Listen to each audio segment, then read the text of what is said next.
मदत शेतकऱ्यांना दिली, फार मोठा दिलासा दिला. सरकारची भावना प्रामाणिक आहे, उद्देश प्रामाणिक आहे. होते काय प्रॅक्टिकल तुम्हाला सांगतो मी. इकडे मदत देणं सुरू झालं, ही मदत सदृश्य दिसते लोकांना, याचं कौतुकी होते. निवडणुकीतले फायदे नुकसान हा वेगळा विषय आहे, पण लोकांच्या खिशात बँकेत पैसे जातात. दुसरीकडे काय होऊन राहिलं, सरकारनं यावर्षी खूप पूर्वी नाफेडला विनंती करून सोयाबीनची खरेदी सुरू करा म्हणून नाफेडला विनंती केली. नाफेडची एक बैठक झाली. मोठ्या मुश्किलनं आय एस अधिकाऱ्यांना म्हणजे राजी केलं. मी त्या मीटिंगमध्ये जाऊन बसलो अधिकार नसताना. त्यांना सांगितलं की सोयाबीन खरेदीमध्ये प्रोक्युरमेंट करणाऱ्या ज्या एजन्सी आहेत, म्हणजे FPO असतील, खरेदी विक्री संघ असतील, बाजार समित्या असतील, ह्या लोकांच्या तिथं ग्रेडरनं जर पास केलं तर ग्रेडर यांचा असते आणि गोडाऊनवर ग्रेडर नाफेडचा असते. तो एक तर चिरीमिरी घेते, नाही तर ते नाकारते. आता 2 ट्रक नाकारले तर खरेदी विक्री संघाची इतकी परिस्थितीच नाही आहे की तो 15-20 लाखाचा माल स्वतःच्या घरी ठेवेल खरेदी विक्री संघ. आणि म्हणून आपण एक सल्ला दिली नाफेडला की प्रोक्युरमेंट पॉईंटलाही ग्रेडर तुमचाच ठेवा आणि गोडाऊनवरही ग्रेडर तुमचाच ठेवा. म्हणजे फक्त व्यवस्था काय राहील, शेतकऱ्यांनी आणणे, त्या मालाची क्वालिटी पाहणे, कमिशनर ह्या सर्व एजन्स्या काम करतात. तरी अडचण यायला लागली आणि म्हणून मी माझ्या गावावरून मोटरसायकलनी त्या खरेदीच्या गोडाऊनवर गेलो नाफेडचे की अडचण काय. तो म्हणे भाऊ आपलं प्रोक्युरमेंट केलं तेव्हा 12चं मॉइश्चर भरलं, 12 आपल्या यात चालते, 12चं मॉइश्चर सोयाबीनमध्ये, पण गोडाऊनवर 13 भरून राहिलं. म्हटलं 3 तासाच्या फरकानं 1नं मॉइश्चर कसं वाढणार आहे, अडचण काय. ते खरंच 1% वाढलं होतं मॉइश्चर. आणि मग मी जेव्हा खोलात गेलो तेव्हा लक्षात आलं की प्रोक्युरमेंटचा जो ग्रेडर आहे त्याच्याजवळ मॉइश्चर मोजणारी जी यंत्रणा मीटर आहे ते वेगळं आहे आणि गोडाऊन कीपरवर जवळ जे मीटर होतं ते वेगळ्या कंपनीचं होतं, ते प्रेशर मीटर होतं.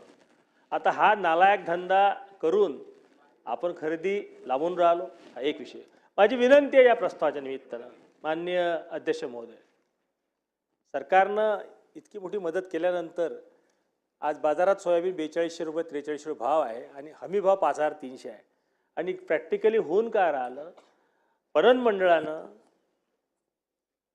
मागच्या 4-5 दिवस आधीपर्यंत FPOs फायनल केल्या नव्हत्या. मोठ्या मुश्किलनं आपण त्याच्या मागे लागलो, FPO फायनल केल्या. परवा पणन मंडळानं माननीय अध्यक्ष महोदय या सर्वाला स्टे देऊन टाकला. जेवढे FPO खरेदी संघात फायनल केले 412 त्याला स्टे दिला आणि त्यांना सांगितलं आता की जिल्हाधिकाऱ्यांचा अहवाल घ्या की तिथं FPOची किंवा खरेदीची आवश्यकता आहे काय. साहेब, सोयाबीनचा 70% सीझन निघून गेलेला आहे. आणि म्हणून सरकारची भावना किती प्रामाणिक असली तरी खालचे अधिकारी, पणन खात्याचे डिस्ट्रिक्ट मार्केटिंग ऑफिसर्स, पणन मंडळ आणि VCMS हे जर अशा पद्धतीनं वागत असतील तर मान्य अध्यक्ष महोदय, त्या अंतिम शेवटी असणाऱ्या शेतकऱ्याला दिलासा कसा मिळेल याचंही चिंतन मनन आपण केलं पाहिजे. दुसरा विषय मान्य अध्यक्ष महोदय, मागच्या वर्षी CCIनं अतिशय उत्कृष्ट खरेदी केली, क्वालिटी खरेदी केली, फार काही 1-2%च्या वरती तक्रारी आल्या नाहीत. यावर्षी CCIनं सरकारला सांगितलं की तुम्ही तुमचे ॲव्हरेज यील्डचे अंदाज द्या आणि त्याप्रमाणे आम्ही खरेदी करू प्रत्येक जिल्ह्यात. यांनी त्यांच्या टिपिकल कापणी प्रयोगाच्या अंदाजाप्रमाणे अंदाज देऊन दिले. आणि आज अशी परिस्थिती आहे विदर्भामध्ये कापूस खरेदीची, काही ठिकाणी आपल्याला 12-12, 15-15 BT कॉटन कापूस होतोय. मात्र अकोला जिल्ह्याचा विचार केला तर मान्य अध्यक्ष महोदय, CCI फक्त 5 क्विंटल 60 किलो खरेदी करून राहिली. आपण सरकारच्या मागं लागलो, शेवटी कृषी खात्यानं काहीही केलं नाही. मुख्यमंत्र्यांकडे गेलो, मुख्यमंत्री महोदयांनी दिल्लीला पत्र लिहिलं. आता कमिशनरनी नवीन यील्ड जाहीर केली, ती जुन्या यील्डपेक्षा 10-20% जास्ती आहे फक्त.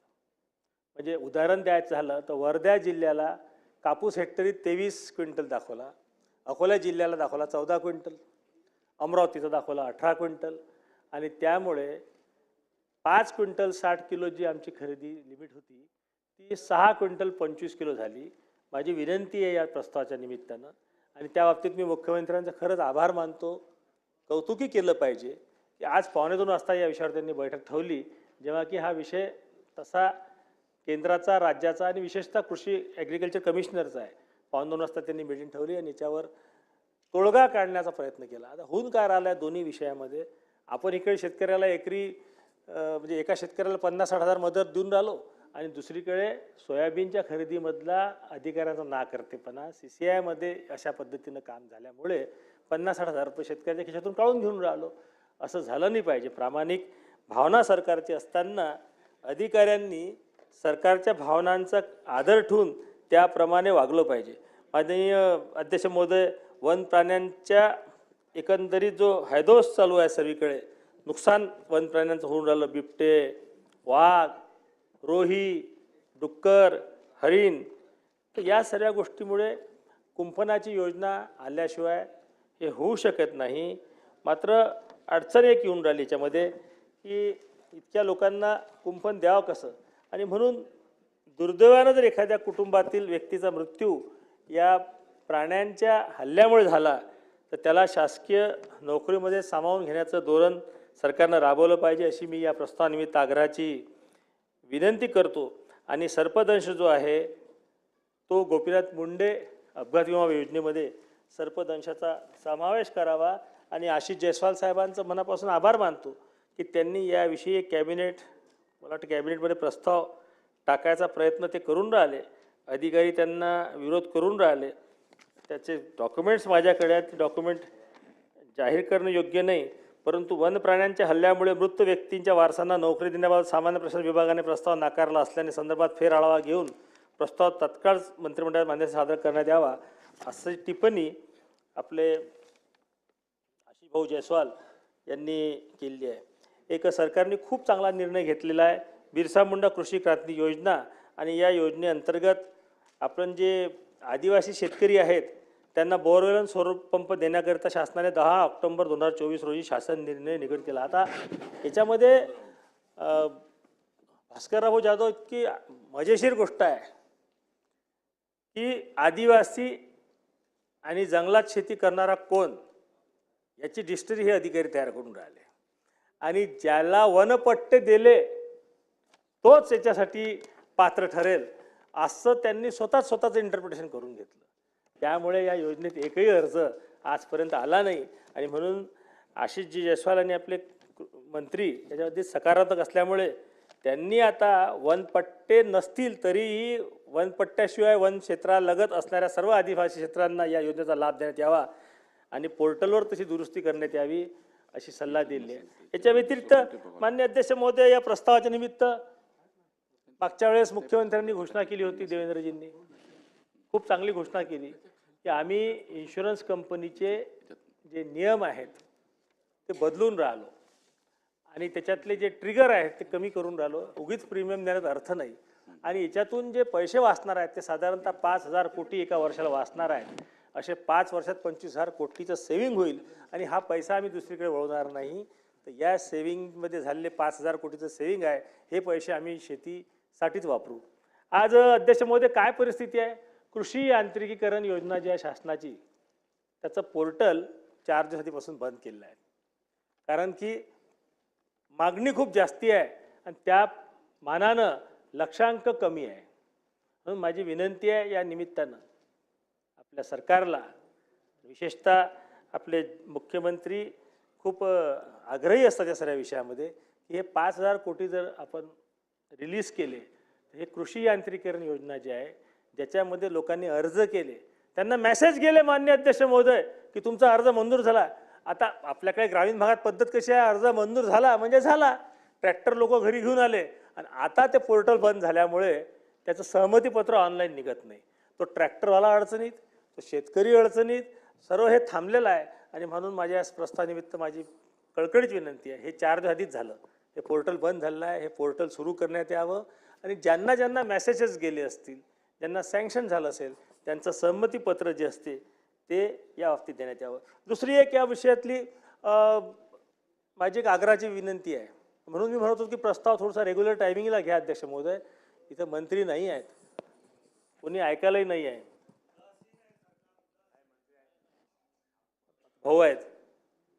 ह्या जो इन्शुरन्सचा फॉर्म्युला आहे ना अध्यक्ष महोदय, आपण अनेक वर्षापासून या इन्शुरन्सच्या कंपन्या, त्याच्या तक्रारी शेतकरी आपल्यावर नाराज होतात, जनप्रतिनिधी विरोधी पक्षातला असो की सत्ताधारी, आणि आपण दरवर्षी या तक्रारीवर बोलत राहतो. हे वर्षानुवर्ष सुरू आहे. माझी विनंती आहे मायबाप सरकारला, अध्यक्ष महोदय, देवेंद्रजीकडेही मी ती भावना व्यक्त केली, तेही सकारात्मक आहेत. आपण स्वतःची इन्शुरन्स कंपनी काढली पाहिजे महाराष्ट्र सरकारनं, आणि आपणच ते इन्शुरन्सचे क्लेम सेटल केले पाहिजे. कोण्या प्रायव्हेट माणसाकडे जायची गरज नाही पडणार. आणि याच्यामध्ये इन्शुरन्समध्ये जे सध्या कापणी प्रयोगाचा पद्धत आहे, याच्यामध्ये एका रेव्हेन्यू सर्कलमध्ये 22 ते 24 गावं असतात अध्यक्ष महोदय. 2-3 गावात आपण 12 कापणी प्रयोग करतो. त्या गावात जर नुकसान झालं तर ते 22ही गाव पात्र ठरतात, आणि चुकून त्या गावात जर नुकसान कमी झालं असेल तर ते 22ही गावं 25ही गावं अपात्र ठरतात. आणि म्हणून या कापणी प्रयोगामध्ये बदल करत असताना US एक सिस्टीम आहे ज्याला आपण म्हणतो रेव्हेन्यू प्रोटेक्शन. शेतीचं नुकसान अध्यक्ष महोदय 2 पद्धतीने होते. एक तर पीकच होत नाही, पीक कमी होते, आणि दुसरं नुकसान असं होते की पीक झालं मात्र भाव मिळाले नाहीत. अशा 2 पद्धतीचं नुकसान होते. आणि म्हणून आपण जेव्हा आपली इन्शुरन्स कंपनी काढू तेव्हा रेव्हेन्यू प्रोटेक्शन RP ज्याला म्हणतात याचा विचार केला पाहिजे, रेव्हेन्यू यील्डचा विचार केला पाहिजे, आणि सर्टन लेवलची गॅरंटी आपल्याला द्यावं लागेल की बाजारभाव काय आणि शेतकऱ्याला भाव मिळाला काय त्याचा फरक आणि यील्डचा फरक. आणि दिस गॅरंटी ज्याला म्हणतात, ही गॅरंटी जी आहे ती ॲक्च्युअल यील्ड जे आहे त्याच्यावर अवलंबून आहे. याला रेव्हेन्यू प्रोटेक्शन म्हणतात. अमेरिकेमध्ये ही पद्धत लागू करण्यात आलेली आहे. ही पद्धत लागू केली तर खऱ्या पद्धतीनं या विषयात होईल. मी आपल्या वेळेचं बंधन मला माहीत आहे काय आहे, आणि म्हणून माझ्या शेवटच्या मुद्द्याकडे अध्यक्ष महोदय मी जातो. हा अतिशय महत्त्वाचा मुद्दा आहे. विशेषतः अर्जुनराव खोतकर तुम्ही झाले, भास्करराव झाले, थोडं समजून घ्या मी जे म्हणतो ते. आपले राज्यपाल जे आहेत त्यांनी एक मीटिंग घेतली होती आपली, आपण सर्व होतो 23 तारखेला मागच्या महिन्याच्या 23 ऑक्टोबरला, दिवाळीच्या तिसऱ्या दिवशी. आणि त्यांनी नैसर्गिक शेतीला प्रोत्साहन देण्याबाबत आपल्या सर्वांना सांगितलं, अधिकाऱ्यांनाही सांगितलं. त्याच्यावर त्यांनी हे पुस्तक लिहिलं, नैसर्गिक शेती. त्या पुस्तकाचा मराठी अनुवाद हा आम्ही अकोल्याला करून दिलेला आहे, पंजाबराव देशमुख कृषी विद्यापीठानं एक पुस्तकही लिहिलं. त्यानंतर कृषी खात्याचे अधिकारी यांनी एक बैठक घेतली पुण्याला. तिथं काही विद्यापीठांचे व्हाईस चान्सलर आले होते. व्हाईस चान्सलरनी सांगितलं की आता म्हणजे महाराष्ट्राबाहेरचे तुम्ही काही जास्ती डोकं लावायचं काम नाही म्हणे महाराष्ट्राच्या लोकांनी. आमच्याकडे SOP तयार आहे आणि तुम्ही हे इम्प्लिमेंट करा. नैसर्गिक शेती केली पाहिजे, भावना खूप चांगली आहे आणि ते केली पाहिजे, दुसरा इलाज नाही हे आपल्याला समजते. पण एखादा विषय माइंडलेसली जर आपण अप्लाय केला, अध्यक्ष महोदय, वळसे साहेब समजून घ्या, श्रीलंकेमध्ये हा प्रयोग केला त्यांनी. खाण्याचे वांदे होते, एक पोळी सुद्धा भेटत होती, इतकं यील्ड त्याचं ड्रॉप झालं. दुसरं, त्या मीटिंगचे SOPs मी मिळवले, त्याचे रिकमेंडेशन जे होते ते पाहिले मी. त्यांनी सांगितलं आपल्याला काही पूर्ण 2 कोटी हेक्टर शेती अध्यक्ष महोदय नैसर्गिक खाली एका वर्षात आणायची नाही. आपण एका माणसाला 1 एकरच नैसर्गिक करायला लावू. नैसर्गिक शेतीमध्ये तुम्ही पेस्ट कंट्रोल करू शकत नाही, पेस्टिसाइड मारू शकत नाही. जमिनीच्या खाली तुम्ही नैसर्गिक करू शकाल, म्हणजे गांडूळ खतं, शेणखत, ह्या साऱ्या गोष्टी. तुम्ही जर 1 एकर शेत नैसर्गिकसाठी वापरलं तर पूर्ण गावातली जेवढी कीड आहे तेवढी ते एका एकरात राहील. तो शेतकरी कुठेही दिसणार नाही. आणि म्हणूनच ही शेती इतकी चांगली असताना, याचे अनेक प्रयोग झाले असताना हे कुठेही यशस्वी झालं नाही. आणि म्हणून यशस्वी झालं नाही म्हणून करायचं नाही असं माझं मत नाही. माझे अध्यक्ष महोदय थोडा वेळ द्या मला, घंटी नका वाजू कृपा करून. वेळ 1च तास ठेवली गेली, बरोबर आहे.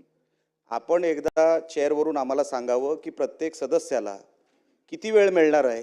कारण का सावरकर साहेब, आपण अतिशय चांगलं बोलताय, 15 मिनिटं झालेली आहेत.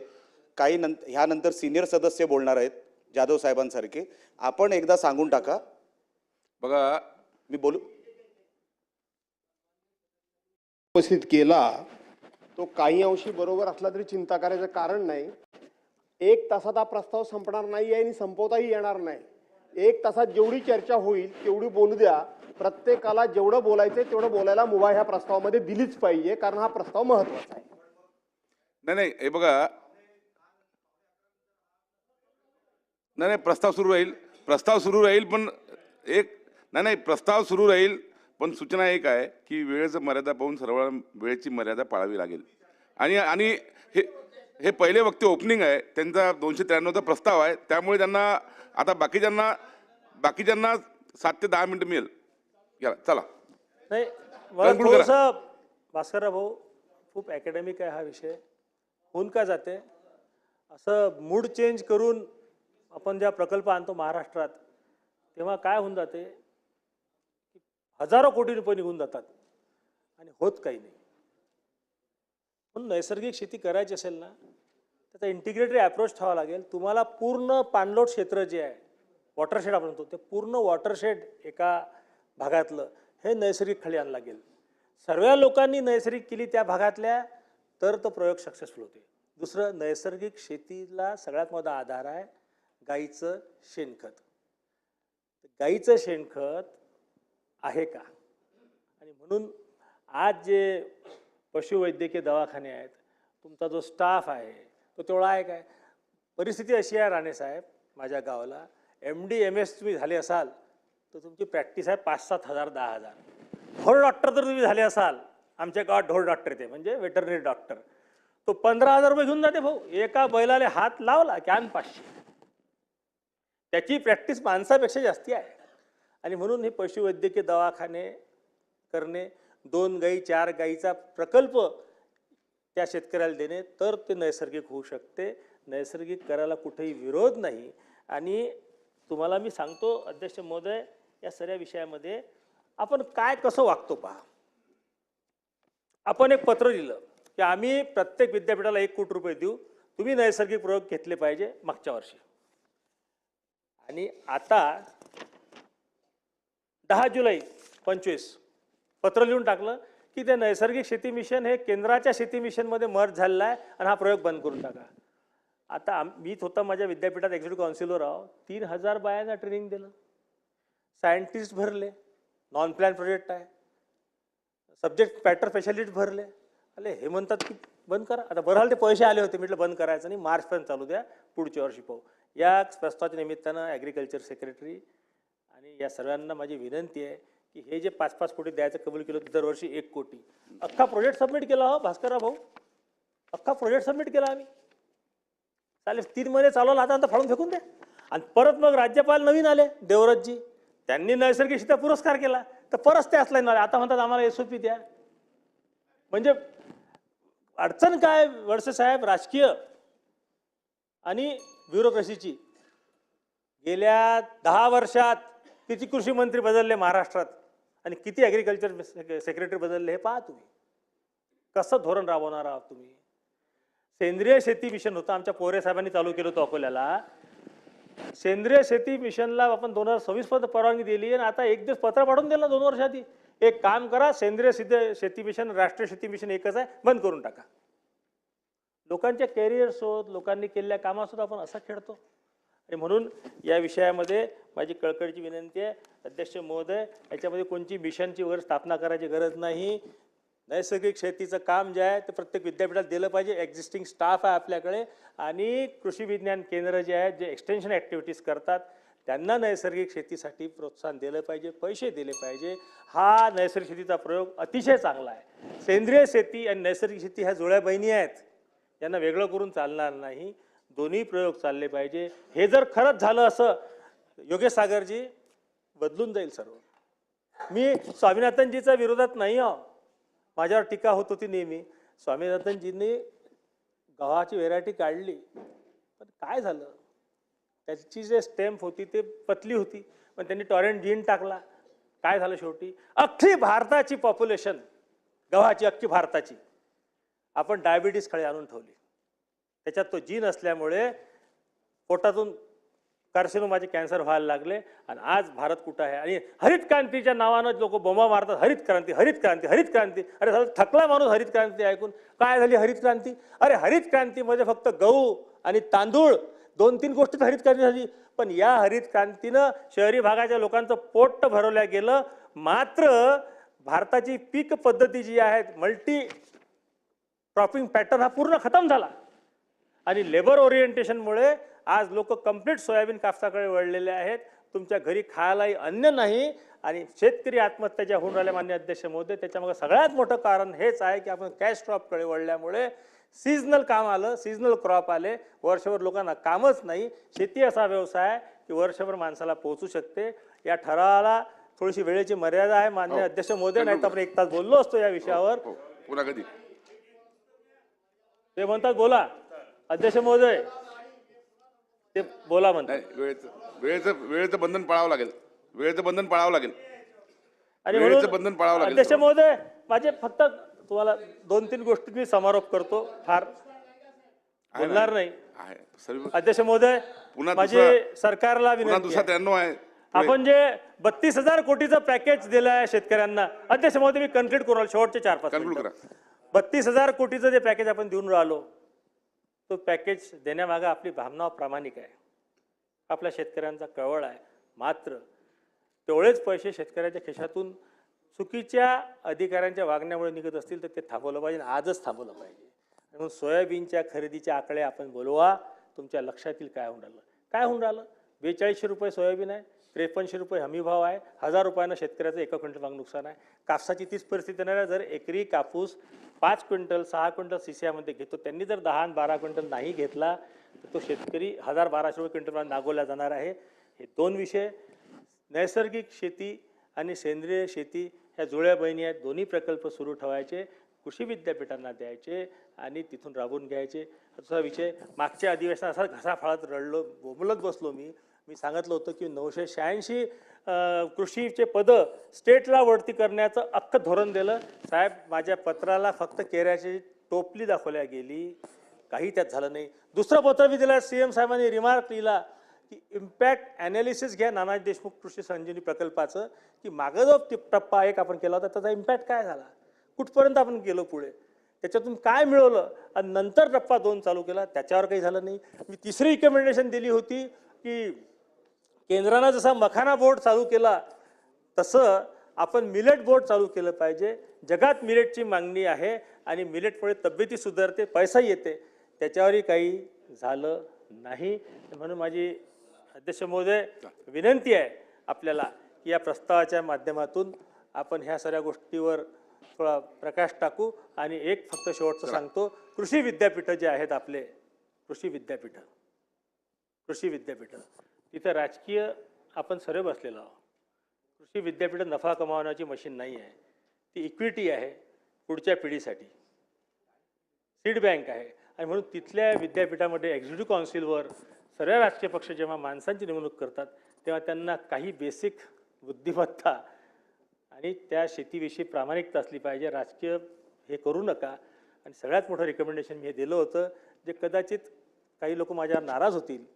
आपण MCR तयार केलं, Maharashtra council for agriculture education and research, या सगळ्या कृषी विद्यापीठांची शिखर संस्था मान्य अध्यक्ष महोदय ही ॲबॉलिश करण्यात यावी.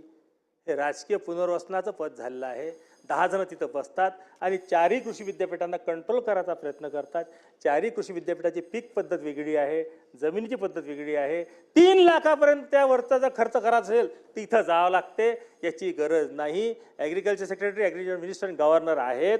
आणि म्हणून हे जे Maharashtra council of agriculture education and research penalty post म्हणून कोणतरी IAS ऑफिसर तिथं जाते, राजकीय पुनर्वसन करण्यासाठी काही लोक तिथं आपण त्याचा अध्यक्ष करतो, त्याच्यातून काही साध्य झालं नाही. आणि म्हणून हे जे MCR आहे हे अबॉलिश करण्यात यावं अशी कळकळीची मागणी मी आपल्यापर्यंत करतो. आणि याविषयी सभा काय आपण निर्देश द्यावे कृषी मंत्र्यांना की या सगळ्या विषयावर त्यांनी एक बैठक घ्यावी, संबंधित अधिकारी बोलावले. आणि शेवटी माझा कन्क्लूड करताना मी देवेंद्रजीचं मनापासून अभिनंदन करतो, त्याचे आभार मानतो.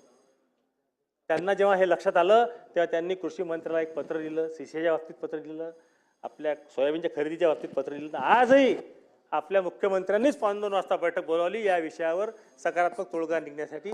त्यांचं कौतुक करतो. सरकारनं 32,000 कोटीचं पॅकेज देऊन शेतकऱ्यांविषयी प्रामाणिकता दाखवली, त्याबद्दल मी सरकारचं कौतुक करत असताना या ठरावाला समर्थन देऊन माझं बोलणं संपवतो. जय हिंद, जय महाराष्ट्र. चला, सन्माननीय सदस्य भास्करराव जाधव. सन्माननीय अध्यक्ष महोदय,